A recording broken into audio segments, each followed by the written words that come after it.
যদি তুমি সোশ্যাল মিডিয়াতে সামান্য অ্যাক্টিভ থাকো তাহলে এতক্ষণে মালদ্বীপ আর ইন্ডিয়ার টুইটারে যে গৃহযুদ্ধ চলছে সে সম্পর্কে নিশ্চয়ই অবগত হয়ে গেছো। তো এই পুরো কন্ট্রোভার্সিটা কি সে সম্পর্কে যাওয়ার আগে আমাদের একটা ওভারঅল আইডিয়া থাকা প্রয়োজন মালদ্বীপ সম্পর্কে। মালদ্বীপে বর্তমানে যিনি প্রেসিডেন্ট আছেন তার নাম হচ্ছে মোহাম্মদ মিজু। অক্টোবর মাসে মালদ্বীপের ইলেকশনের রেজাল্ট প্রকাশ হয় আর সেখানে তিনি 54% ভোট পেয়ে সেখানকার প্রেসিডেন্ট হন। আর তার যে প্রতিদ্বন্দ্বী ছিল তিনি হলেন Ibrahim Solly.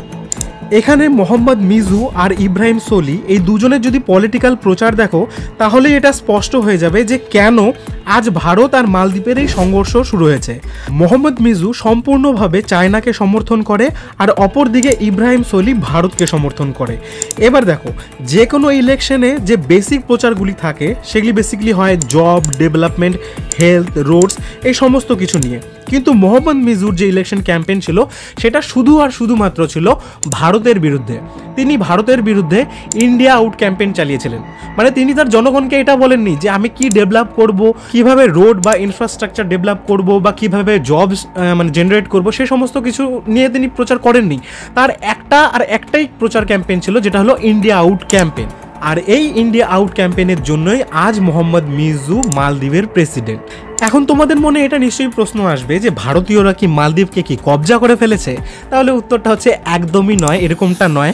Bharat recently মালদ্বীপকে $500 million grants দিয়েছিল, গ্রান্টস আর লোন দিয়েছিল, যেটা কাজে লাগানো হতো তাদের রোডস আর পরিকাঠামোগত উন্নয়নের জন্য। আর এছাড়াও বিভিন্নভাবে ভারত সবসময় মালদ্বীপকে সাহায্য করে থাকে। যখন মোহাম্মদ মিজু ক্যাম্পেইনিং করছিল তার একটাই প্রোপাগান্ডা ছিল যে ভারতীয় সেনাবাহিনীকে মালদ্বীপ থেকে বের করতে হবে। কিন্তু আসল সত্যটা এটা একেবারেই নয়। ভারতীয় সেনা মালদ্বীপে ডিপ্লয় নেই। হ্যাঁ, হয়তো দু একজন পার্সোনাল আসছে, কিন্তু সেটাকে নিয়ে এতটা বেশি প্রচার না করলেই হতো। যখন মোহাম্মদ মিজু ক্যাম্পেইনিং করছিল তখন তিনি এটা সাধারণ লোককে বুঝিয়েছেন যে ভারত হয়তো মালদ্বীপকে তার কলোনি করে নিবে, মানে আর্থিক উপনিবেশ টাইপের করে নিবে, আর এর জন্যই ভারতীয়দের মালদ্বীপ থেকে বের করতে হবে। আর কোথাও না কোথাও এটা হয়তো সাধারণ মানুষ যারা অতটা হয়তো বোঝে না তাদের মনেও ক্লিক করেছে, যে কারণে মোহাম্মদ মিজু 54% ভোট পেয়ে মালদ্বীপের প্রেসিডেন্ট হন। আর যতদূর প্রশ্ন রইল ভারতীয় সেনা মালদ্বীপে কোনোভাবেই ডিপ্লয় নেই। মালদ্বীপকে ভারত কোনোভাবেই আঘাত করবে না বা কোনো রকম কনসার্নের কোনো বিষয় নেই। ভারতই পুরো পৃথিবীর মধ্যে এমন একটি দেশ যে দেশটি কোনোদিনও অন্য দেশকে ইনভেট করে নেই, কোনো সময় অন্য দেশকে আক্রমণ করে নেই। হ্যাঁ, তবে পৃথিবীর সমস্ত দেশ এসে ভারতকে আক্রমণ করেছে, ভারতকে লুটে নিয়ে গেছে। যদি ইতিহাস ঘেটে দেখো তাহলে এটা দেখতে পারবে যে ভারত সবসময় মালদ্বীপকে সাহায্য করেছে। এই ঘটনাটা হলো 1988 যখন ভারত মালদ্বীপকে সাহায্য করেছিল। কিভাবে? আসলে 1988-তে মালদ্বীপের এক বিজনেসম্যান যার নাম ছিল আবদুল্লাহ লুতিফি, তিনি একদল আর্ম ফোর্সেস নিয়ে মালদ্বীপকে কবজা করতে চেয়েছিলেন। আর এই সময় মালদ্বীপের প্রেসিডেন্ট মামুন আব্দুল গায়ুম ভারতের কাছে সাহায্য চায়। পাকিস্তানের কাছেও এর আগে চেয়েছিল কিন্তু পাকিস্তান হেল্প করেনি, ভারতের কাছে সাহায্য চায়। আর ভারত তার নিজের সাহায্যের হাত মালদ্বীপকে বাড়িয়ে দেয়। আর ভারত একজন দায়িত্বশীল রাষ্ট্র হিসেবে সে সময় মালদ্বীপকে সাহায্য করেছিল। আর এই যে অপারেশনটির নাম ছিল সেটা হলো অপারেশন ক্যাকটাস। যদিও মালদ্বীপে এই অপারেশনটিকে অপারেশন উস্কুরু বলেই পরিচিত, যেটার অর্থ ওই ক্যাকটাসই। আর এই অপারেশন ক্যাকটাসকে নেতৃত্ব দিয়েছিল 50th ইন্ডিপেন্ডেন্ট প্যারাশুট ইউনিটের ব্রিগেডিয়ার ফারুক বলসেরা। এবার আসি আবার প্রেজেন্ট কনটেক্সটে। তো জানুয়ারির স্টার্টিংয়ে নরেন্দ্র মোদী লাক্ষাদ্বীপের ভিজিটে যায়। আর অবভিয়াসলি তিনি যেটা করেন আর কি, সেখানে গিয়ে ফটো ভিডিও যেটা পাবলিশ করার আর কি সেটা করেন। আর লাক্ষাদ্বীপের পর্যটনের জন্য তিনি এক প্রকার প্রচার করেন যে লাক্ষাদ্বীপে বেশি থেকে বেশি ট্যুরিজম আসা উচিত। আর এই যে পুরো জিনিসটা সেটাকে ক্যাপচার করে নেয় মালদ্বীপের 3জন অ্যাক্টিভ মিনিস্টার। মাথায় রেখো, অ্যাক্টিভ মিনিস্টার। আর এই অ্যাক্টিভ মিনিস্টার মধ্যে একজন মিনিস্টার যার নাম হচ্ছে মারিয়াম শিনুয়া, তিনি পিএম মোদি সম্পর্কে বলেন, মানে এটা তিনি তার টুইটারে পোস্ট করেন, what a clown, the puppet of Israel, mister Narendra Modi, #visit Maldives. দেখো এই পর্যন্ত সবকিছুই ঠিক ছিল, কিন্তু কোথা থেকে এদের মাথায় কি কুবুদ্ধি আসলো, এই 3জন মিনিস্টার ভারতের সম্পর্কে উল্টাপাল্টা বলতে শুরু করে দিল। আর টুইটারে গৃহযুদ্ধ শুরু হয়ে গেল।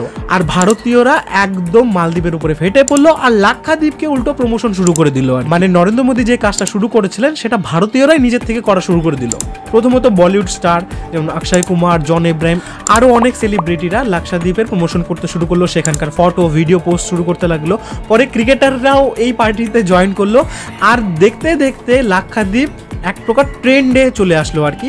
আর কন্টিনিউয়াস 2-3 দিন ধরে এই ট্রেন্ড বজায় রইলো, যেখানে টপে লাক্ষাদ্বীপ ছিল। এখন দেখো, একটি দেশ নরেন্দ্র মোদীর অপমান করেছে, এখন মানুষ তো এটাকে আর তো ছেড়ে দিবে না। তো প্রত্যেকটা ভারতীয় মালদ্বীপকে বয়কট করতে শুরু করলো, মানে যাদের মালদ্বীপের মানে ট্যুর ছিল আর কি, যারা আগে ভাগে টিকিট বুক করে রেখেছিল তারাও ক্যান্সেল করতে শুরু করলো।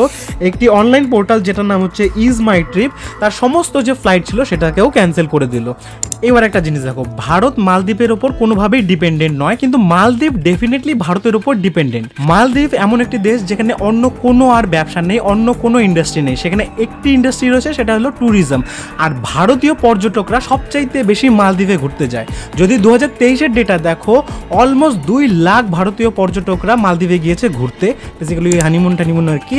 আর সেখানে যদি পার ভারতীয় যদি 1 লাখ করেও যদি স্পেন্ড করে, তাহলে 2 লাখ ইন্টু 1 লাখ করে দেখো, তাহলেই বুঝতে পারবে যে কতটা অ্যামাউন্ট ভারতীয়রা স্পেন্ড করে মালদ্বীপে। আর মালদ্বীপের এই মিনিস্টাররা যে কাজটা করেছে, যেখানটায় ভারতকে ট্রিগার করেছে, এর ফলে তাদেরই লস হবে, কেননা ভারত এখন লাক্ষাদ্বীপকে একটি ট্যুরিজম ডেস্টিনেশন হিসেবে তৈরি করবে, যেখানটায় রিসেন্টলি টাটাও তাদের হোটেল বানানোর প্রস্তাব দিয়েছে, যেখানে 2টো হোটেল তৈরি হবে, যেটা 2026-এ কমপ্লিট হয়ে যাবে। আর এছাড়াও ইসরায়েল ভারতকে প্রস্তাব দিয়েছে যে সেখানে ডিস্টিলেশন প্লান্ট তৈরি করবে, মানে সমুদ্রের জলকে সংশোধন করে সেটা পানীয় জলে পরিণত করবে। তো কোথাও না কোথাও মালদ্বীপিয়ান মিনিস্টাররা যে কাজটি করেছে সেটার পরিণাম তারা ভবিষ্যতে ফেস করবে। ভারতীয় পর্যটকরা তো যাবেই না, উপরন্তু বিদেশি পর্যটকরা লাক্ষাদ্বীপে ঘুরতে আসবে। মালদ্বীপ যে সমস্যাটা তৈরি করেছে সেটা তো তাদের ফেস করতে হবেই। এছাড়াও মালদ্বীপের ওপর আরও একটি বড় সংকট রয়েছে, সেটা হলো মালদ্বীপে ডুবে যাওয়া। হ্যাঁ, ঠিকই শুনলে, মালদ্বীপের টোটাল 1192টা আইল্যান্ড রয়েছে, যেটার মধ্যে 200টাই হ্যাবিটেবল, মানে যেখানটায় মানুষ থাকে। আর সেখানে 164টা আইল্যান্ড রয়েছে, যেখানটায় তারা ওই ট্যুরিস্টদের জন্য বানিয়েছে আর কি সমস্ত পরিকাঠামো। আর 2050 পর্যন্ত মালদ্বীপের 80% আইল্যান্ড যেটা থাকবে আর কি, মানে 80% ল্যান্ড থাকবে যেটা সেটা জলের নিচে ডুবে যাবে। এবার দেখো, মালদ্বীপ নিয়ে এতটা আলোচনা হলো, কিন্তু এই আলোচনার মধ্যমণি যেটা হলো লাক্ষাদ্বীপ, এই লাক্ষাদ্বীপ কিভাবে ভারতের অংশ হলো।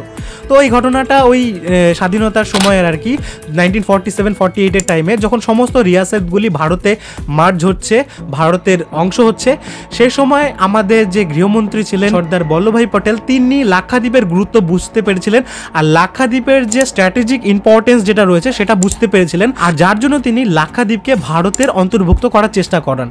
আর এর অন্তর্গত তিনি ভারতীয় বোটদের লাক্ষাদ্বীপে পাঠান আর কি। আর এই কথাটাও প্রচলিত আছে যে পাকিস্তানও লাক্ষাদ্বীপকে নেওয়ার ট্রাই করছিল, কেননা যদি লাক্ষাদ্বীপের যদি পপুলেশন দেখো, সেখানে মুসলিম মেজরিটি বেশি, আর ভারত আর পাকিস্তান বিভাজন হয়েছিল ধর্মের বেসিসে। আর কোথাও না কোথাও লাক্ষাদ্বীপে যেহেতু মুসলিম মেজরিটি ছিল, তাই কোথাও না কোথাও পাকিস্তান চেয়েছিল যে লাক্ষাদ্বীপকে তাদের অন্তর্ভুক্ত করার। কিন্তু যদি সেটা হতো, তাহলে বর্তমানে ভারতের জন্য ভীষণ সিকিউরিটি চ্যালেঞ্জ তৈরি হতে পারতো। যাই হোক, সর্দার বল্লভ ভাইয়ের দৌলতে, তার বিচক্ষণতার দৌলতে আজ লাক্ষাদ্বীপ ভারতের একটা ইন্টিগ্রাল পার্ট, যেটা ভবিষ্যতে ডেফিনেটলি একটা ট্যুরিস্টিক অ্যাট্রাকশনে পরিণত হবে, এটা আমরা সবাই এক্সপেক্ট করি। তো এই ভিডিওটিতে এই পর্যন্ত। এই ভিডিওটি যদি ভালো লাগে তাহলে চ্যানেলটিকে সাবস্ক্রাইব করো, ভিডিওটিকে লাইক করো, আর এটা আমার ইনস্টাগ্রাম আইডি, যদি চাও ফলো করতে পারো। এই ভিডিওটিতে এই পর্যন্তই। Tata, see you, bye by.